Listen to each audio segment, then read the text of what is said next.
एक तिरंगा मस्जिद में लगाने के ऊपर इन्होंने इतना हंगामा कर दिया था, 15 दिन मेरे को जेल में रखा था। तो ये अपने आप ये नहीं मानते हैं, इनका कोई, ये इस देश को अपना नहीं मानते। अच्छा, जो ये वारदात हुई है इसमें कहीं ना कहीं क्या लगता है कुछ बड़ी भी प्लानिंग हो सकती है देश में इस तरीके का हमला करने की? हाँ, तो ये इतनी बड़ी प्लानिंग धीरेन्द्र शास्त्री जी का, जहाँ से काफिला निकलना है, जो रूट उनका है, वहाँ RDX मिलना, इतनी बड़ी मात्रा में RDX मिलना, सभी मुस्लिमों का मुस्लिम पाए जाने, सभी डॉक्टर, तो ये क्या था? ये एक बहुत बड़ी घटना को अंजाम देने की बहुत बड़ी साजिश थी। लेकिन कहते हैं कि भी आतंकवाद का कोई धर्म नहीं होता। आतंकवाद का धर्म है, ये धर्म ही तो है। ये सब मुस्लिम ही क्यों मिलते हैं? जितने भी आतंकवादी है, कोई हिंदू आतंकवादी बना है कोई? आज तक कभी देखा कभी किसी हिंदू ने आतंकवादी, भाई आतंकवादी हिंदू है? ये जितने भी हैं सब यही हैं। लेकिन क्या लगता है जो जिस तरीके के देश में इस तरीके के गद्दार जो पड़ रहे हैं, क्या इसमें पाकिस्तान का हाथ हो सका? पाकिस्तान का पूरा हाथ है। ये पाकिस्तान को अपना मानते हैं भाई, ये पाकिस्तान ने अपना मानना है, इस देश को अपना नहीं मानते। और बाला साहब ठाकरे ने एक बात कही थी, जब उससे सवाल पूछा गया था कि आप अगर प्राइम मिनिस्टर बनोगे तो सबसे पहले क्या करोगे? उसने कहा सबसे पहले मैं इस देश में से जितने मुसलमान हैं इनको सफाया कर दूंगा, कश्मीर साफ करूंगा, बिल्कुल देश को साफ करूंगा, क्योंकि ये अपने नहीं है, ये अपने कभी नहीं हो सकते, ना थे ना हैं। क्या पूरे देश का ही मुसलमान इस तरीके की सोच रखता है जैसे आप कह रहे हैं? नहीं, मेरे का तो अभी ऐसा लग रहा है, पूरे देश का मेरे साथ जो हुआ, जो हो रहा है, तो पूरे देश को मुसलमान ही, मैं तो उसको ये मानूंगा। लेकिन कहीं ना कहीं जिस तरीके से इतनी पढ़ाई करने के बाद क्या लगता है जो डॉक्टर हैं ये कहते हैं कि भी शिक्षा वो चीज़ है, भी शिक्षा इतने बड़े शिक्षित होने के बाद जो है कोई गलत काम कर नहीं सकता।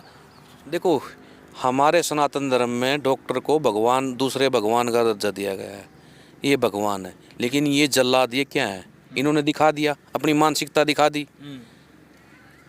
अब पूरे देश के सामने है कि एक डॉक्टर बनने के बाद, और ये जहर बांट रहा, ये RDX बांट रहा, ये लोगों का मौत बांट रहा। पिछली काफ़ी दिन पहले एक डॉक्टर पकड़ा गया था जो औरतों का नसबंदी करता था। उसके बाद फिर एक डॉक्टर पकड़ा गया मुस्लिम, वो क्या था? वो हमारे बच्चों को नपुंसक वो बनाता था, उसकी खातून करता था उसका। तो ये क्या है? इनको अगर बड़ा साइंटिस्ट, आजकल जो सरकार सोच रही है, सरकार को भी सोचना चाहिए।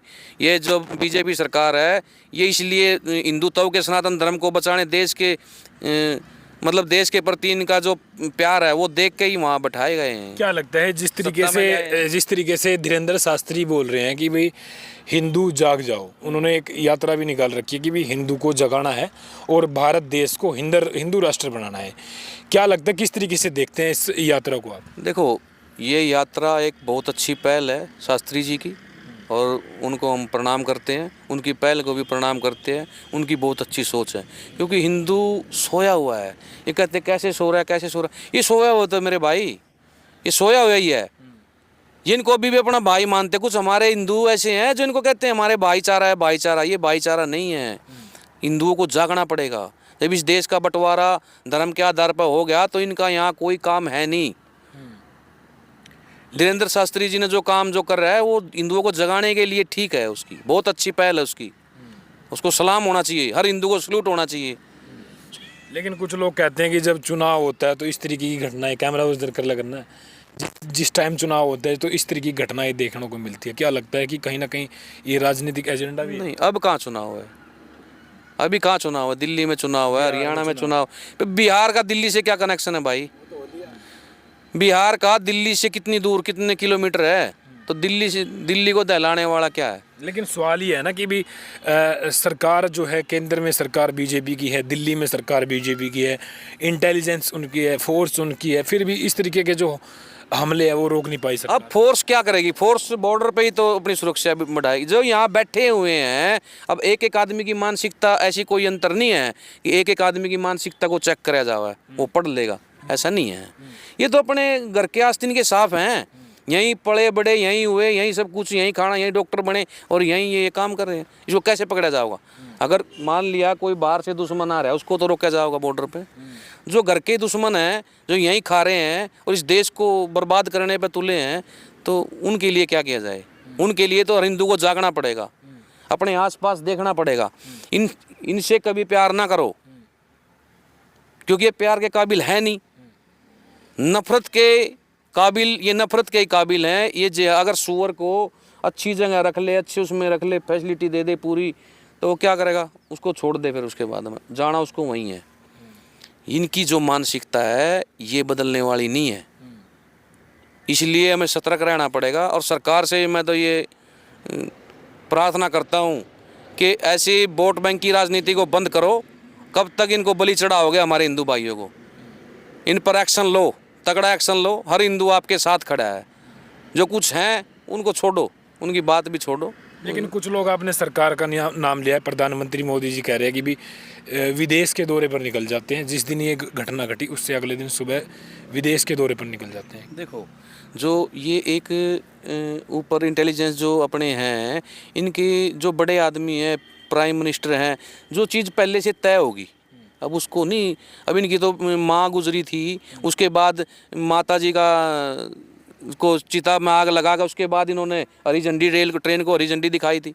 तो उस टाइम क्यों किसी ने नहीं बोला भाई इनकी माता जी आज गुजरी है और इन्होंने काम रोक देना चाहिए, 1-2 दिन या वहाँ बैठना चाहिए? क्या वहाँ के लिए एक दिन भी नहीं दे सकते? एक दिन भी? ये देश, ये प्रधानमंत्री ऐसे प्रधानमंत्री हैं, एक एक पल, एक एक मिनट देश के लिए समर्पित है।